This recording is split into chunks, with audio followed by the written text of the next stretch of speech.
This is a guest essay written by Elaine Ellinger, a freelance journalist and author of Timeless Essays About Islam and Its Doctrine.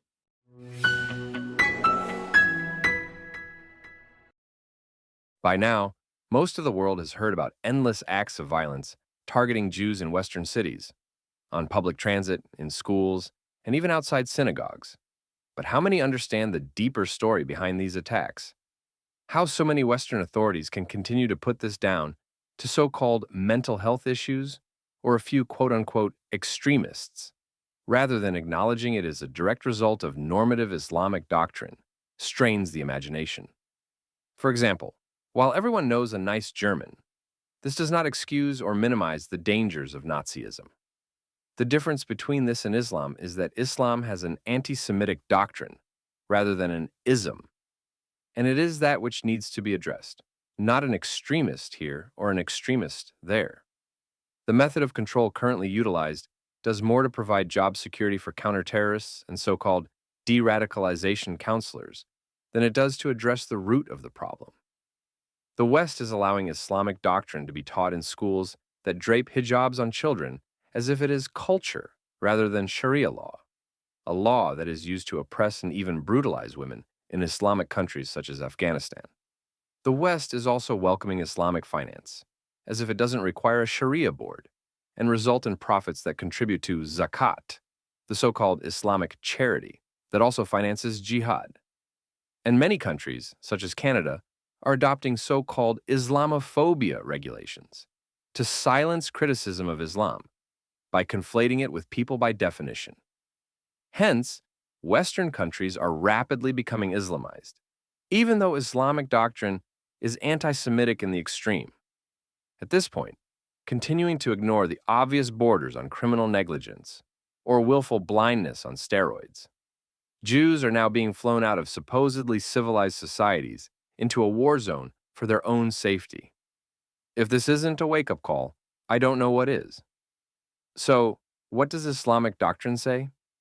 The Jews of Medina failed to accept Muhammad as prophet, and from that point on, fully 17% of the Koran is hateful towards the Jews, compared to 7% of Adolf Hitler's 1925 autobiographical manifesto, Mein Kampf, German for My Struggle. Jews are consistently portrayed as evil liars who hate Muslims and are therefore deserving of abuse, framed as though the abuse is justified self-defense. For those who continue to prevaricate, here are just a few examples. Quran chapter 3, verse 118. O you who believe, take not as your batana, advisors, consultants, protectors, helpers, friends, those outside your religion, pagans, Jews, Christians, and hypocrites, since they will not fail to do their best to corrupt you. They desire to harm you severely. Hatred has already appeared from their mouths, but what their breasts conceal is far worse. Indeed, we have made plain to you the ayat, proofs, evidences, verses, if you understand. Quran chapter 2, verse 75. Do you, faithful believers, covet that they will believe in your religion in spite of the fact that a party of them, Jewish rabbis, used to hear the word of Allah. Then they used to change it knowingly, after they understood it. And Quran chapter 2, verse 120. And never will the Jews or the Christians approve of you until you follow their religion. Say, indeed, the guidance of Allah is the only guidance. If you were to follow their desires after what has come to you of knowledge, you would have against Allah no protector or helper. There are pages and pages of this, not to mention the Sunnah of Muhammad, a warner who beheaded 600 to 900 Jews in a single day and provides the example that Muslims are expected to follow. Prophet Abu Huraira narrated, quote, while we were in the mosque, the Prophet Muhammad came out and said, let us go to the Jews. We went out till we reached Baitul Midras. He said to them, if you embrace Islam, you will be safe. You should know that the earth belongs to Allah and His Apostle, and I want to expel you from this land. So, if anyone amongst you owns some property, he is permitted to sell it. Otherwise, you should know that the earth belongs to Allah and His apostle. In many parts of the West, there are now calls for deportation. That isn't a solution. The most dangerous aspect of Islam is the doctrine itself and those who promote adherence to it. No matter how many are deported, and many can't be, the doctrine will always generate more hatred against Jews and other unbelievers as it has done going on 14 centuries. Education regarding Sharia, the ordained way of Islam, from a non-Islamic perspective, and amending our own laws is the only long-term solution. All that is needed is education and the political will to do it.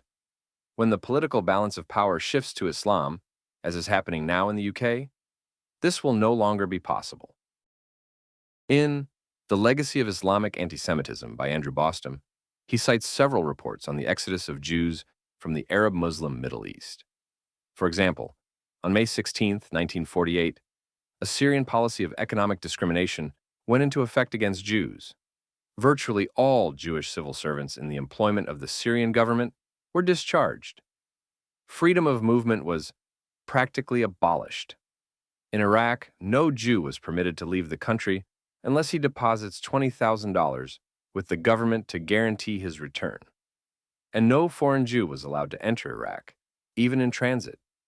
In Lebanon, Jews have been forced to contribute financially to the fight against the United Nations Partition Resolution on Palestine.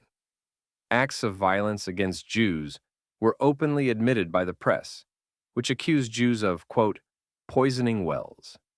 Conditions were worst in Yemen and Afghanistan, and many Jews fled in terror to India. More than 200,000 Jews were driven from Iraq, Egypt, and Syria. Some 100,000 Jews also fled from other Arab lands, including Yemen and Libya. In 1956, the Jewish trickle of emigration from Morocco began to swell after the massacre of 12 Jews in the little town of Petit-Jean. In 1948, Islam sorted itself. Those who wanted to follow normative Islamic doctrine left Israel and joined forces against the Jews. Those who remained did not, and likely this would be reflected in how their children were raised. However, it is a mistake to believe that Islamic doctrine can be modified or that it is necessarily safe for Muslims to be non-compliant with the doctrine. It certainly is not. There are 13 verses in the Koran warning Muslims not to take non-believers as friends, that those who do so are one of them, non-believers. The punishment for leaving Islam is death. This happens in non-Islamic countries as well. Additionally, there are many Islamic scholars excited by portents of the end times that they believe are upon us. It has even been shouted in the streets. Muhammad said, "The hour will not be established until you fight with the Jews, and the stone behind which a Jew will be hiding will say, 'O Muslim, there is a Jew hiding behind me, so kill him.'" Now that Islam has spread globally and is gaining strength daily, owing to unnecessary accommodations to Sharia made by so-called Western authorities, more than ever Jews must have a place of safety. And that place is Israel, also known as Judea, historically land of the Jews. The question should not be whether Jews require a home of their own, but rather, how can anyone doubt it?